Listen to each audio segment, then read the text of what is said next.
It is Dr. Japper. In this course, we're gonna journey you through the most important part of radiological anatomy. In this course, we're going to explore the lower limb anatomy. So this course is gonna be important, especially to those who are going to be radiologists and anyone who has already enrolled in radiology and those who are taking board exams. So we're going to journey together so that we understand most important concept. So it is important to take note. There are going to be exam questions in the middle and the end of each video. So stay with us, be focused, and be listen to us attentively, so that you can be able to answer question according to the lecture session. All right. So okay, let us start with the body anatomy of the lower limb. So to start exactly with the lower limb, we have to go up a little. We have to consider pelvic bones because the most important part. Let us start with the pelvic bones. I would say like three of them. The two lateral and one posterior. So the posterior one is formed of the sacrum, okay? And the two big ones are the two hip bones. All right. So let us take each one of the bones separately and go through it and see all these parts as well as the attachment or the muscles that are attached to the part so that we can understand it, especially when it comes to exam and know exactly how they will ask you a question during the exam. So let us see.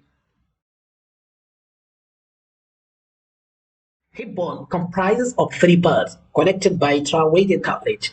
So this is the triradial cartilage. Okay, it is the triradial cartilage. So let us take a look. The first part is the part above, anything superior. What's ilium? So this is the whole ilium, okay? It's superior to triradial cartilage. Anything which is inferior posterior, that posterior inferior. So posterior inferior is what we call ischium, which is the ischium, okay? So how can we recognize ischium and differentiate it from pubic bone? We'll see. The third one is the pubis, okay? These are pubic. So how can I differentiate pubic bone from the ischium? So the first or the best way to differentiate them is to take a look into this bone, which is what we call ischial spine. So by taking a look into ischial spine, you can differentiate pubic, okay? This is a pubic from ischium. So this is the best way to differentiate them. And also by taking a look into the greater sciatic notch. So this is the greater sciatic notch. So by taking a look into these two parts, you can differentiate ischium from pubic bone. All right. The iliac bone. So taken into the iliac bone, it has two surfaces, the external and the internal surface. Okay, so just the internal surface, this hole is the internal surface, and it has the external surface, the external surface of the iliac bone. This area hole is what we call the external surface of the iliac bone. So let us take a look into the important muscle that get attached to this important bone. So starting from the top, this is what we call iliac crest. So this is the crest, what is going above. So it has multiple parts. Outer, okay. So this is the inner lip. It has inner lip. It has intermediate lip. It has outer lip. It gives rise to attachment or insertion and the origin of certain muscle. So it gives insertions of, like we have internal oblique, external oblique, transverse abdominis, lateral dorsi, and it gives origin to one muscle, okay, which is gluteus maximus and tensor fasciae latum. So tensor fasciae latum toward the end anteriorly, okay, is attached to the iliac crest, and then going anteriorly. How can we say anteriorly? Because this is the posterior end. This is the attached, or it makes join with the sacrum to form sacroiliac joint. So this is the superior, okay, or greater sciatic notch, and this is the lesser sciatic notch, ischial spine. So iliac crest has like three borders and also two surfaces. So the surface are the external surface and the internal surface from the inner wall, okay? And then the borders are the one above, one from the posterior side. Why? How can we see this the posterior? Because it's the greater sciatic notch, it's the ischial spine, and it's the lesser sciatic notch. So now, just above one, okay, is the iliac crest. Then posteriorly we have border, and then anteriorly we have another H or end or border. Okay, so well, let us start with the top one, and that's the iliac crest. Iliac crest is further subdivided into three parts. We have the inner, outer, and intermediate lip. Like the inner lip is the inner lip, okay, of the iliac crest. All right. So what about the out? This is the intermediate. This will be the intermediate. Okay. Let us use another color. All right. So this is the intermediate lip. This one is the intermediate. Okay. And then the outer lip. Okay. And the other one is the outer lip. Okay. Let's use another one. The outer lip. Okay. And then the outer lip. So the outer lip is further subdivided into two parts. We have like the part which is anterior and a part which is posterior. So from the part which is anterior, so from the most anterior part, that's most anterior part of the outer lip, we have external oblique muscle. External oblique muscle going, okay, along. Then from the extreme end, that's most anterior part up to the external oblique finishes. So we have another muscle. Okay, or say like a fascia, it is tensor fascia lateral.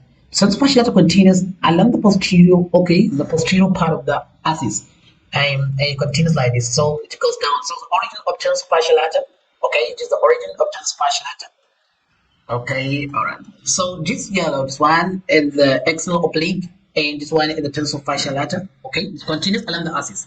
So these are the most like anterior structures from the outer lip of the iliac crest.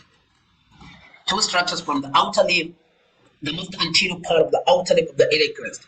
External oblique muscle, okay? So we have external oblique, that's number one. Number two, we have tensor fascia lateral, which continues along the posterior part or posterior surface of the axis, anterior superior iliac spine. All right. So let us see the posterior part of the outer lip of the iliac crest. So this is the anterior to the posterior. Remember, your posteriors always can be, remember, from the greater sighting node. So this is your greater sighting node. Remember always.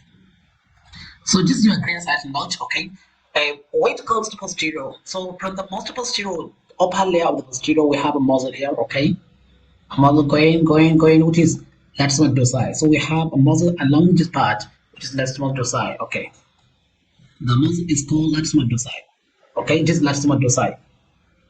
Then we have another muscle from downward, okay? From posterior and down. That muscle is the gluteus maximus. So we have gluteus maximus. Okay, from down, all right, let's see. Okay, from this part, down, and most posterior. So, latissimus dorsi, above, outer posterior of the outer lip of the iliac crest, and the most lower part, we have gluteus maximus.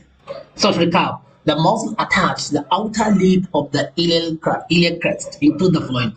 Anteriorly, we have external oblique muscle, okay?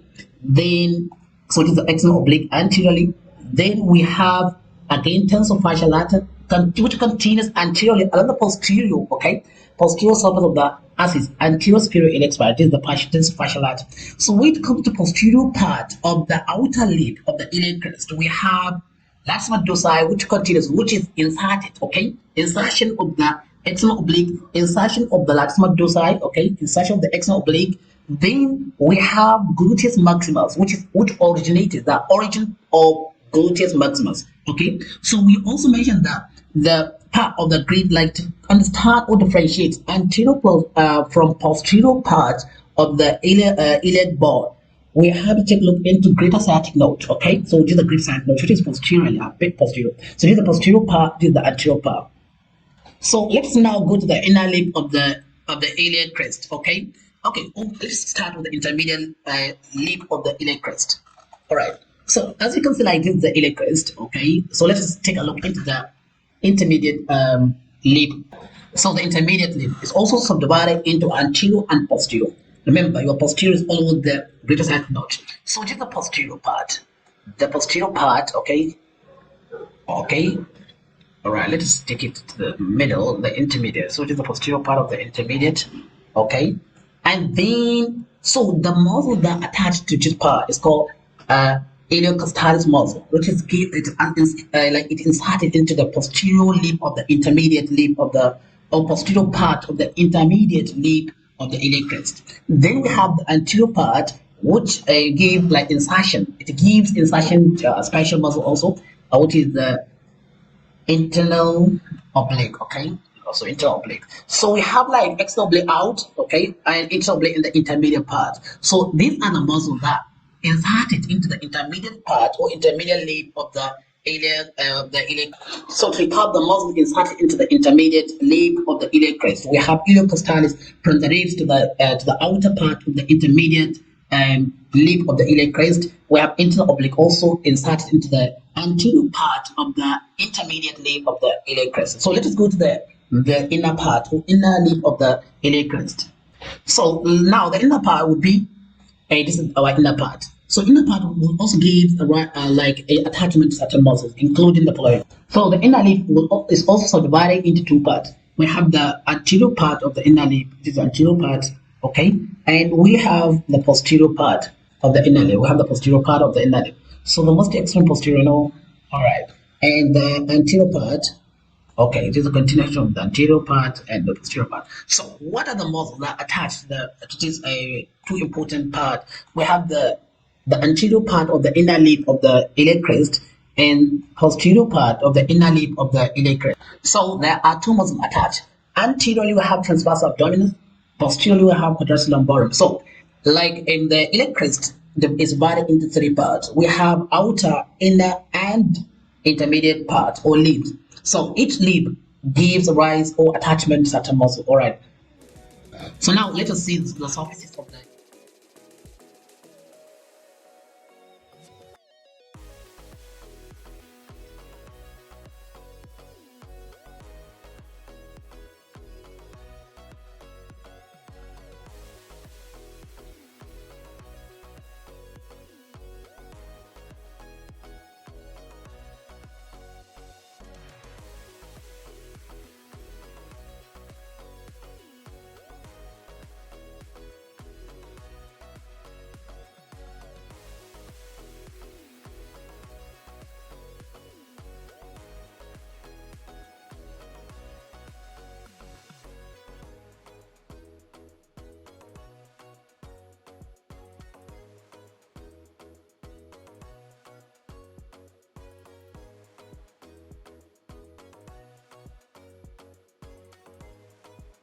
The external surface can be subdivided into two parts. Okay, we have the upper part and the lower part. So this is just for the muscle attached there. For the upper part, we have gluteus medius, and the lower part we have gluteus minimus muscle. So these are the muscles attached to the external part or surface of the iliac bone. For the surfaces of the iliac bone, we have the external and internal surface. For the external surface is subdivided into two parts. We have part above, which is give the origin of gluteus medius. Remember that we have gluteus maximus toward the posterior part, okay, around this area. So gluteus maximus. So and then remember that the lower part gives origin of gluteus minimus. So these are the muscles arising from the posterior or the external surface of the iliac bone. Let us take a look into the internal surface. All right. For the internal surface, we come down. Okay, the internal surface is very simple and easy. Okay, so we have one surface which gives rise to the whole part. Okay, this area. It gives rise to the one important muscle. Okay, that insertion of the muscle. The muscle comes and it is called the iliacus. So we have iliacus from here. Okay, the iliacus. So the iliacus attached to this area in the inner part or inner surface of the iliac bone. So the iliacus will join a source major to form a iliopsoas that will attach into the lesser trochanter of the femur. So let's now take a look into the remaining borders that we didn't discuss. This includes the following, like following the main iliac crest, okay, to the posterior and anterior part. Toward the anterior end, we have what we call the anterior superior iliac spine. This area, okay, it's called anterior superior iliac spine. The other part is called anterior inferior iliac spine. So this is the anterior inferior iliac, anterior inferior, okay, anterior inferior iliac spine. All right. So what similarly this gives some attachment of the muscle. Okay, let us start with the anterior superior iliac. The most important one for the anterior superior iliac spine, we have tensor fascia lata, as we mentioned. Okay, tensor fascia lata, we mentioned already. We have sartorius muscle. Okay, sartorius.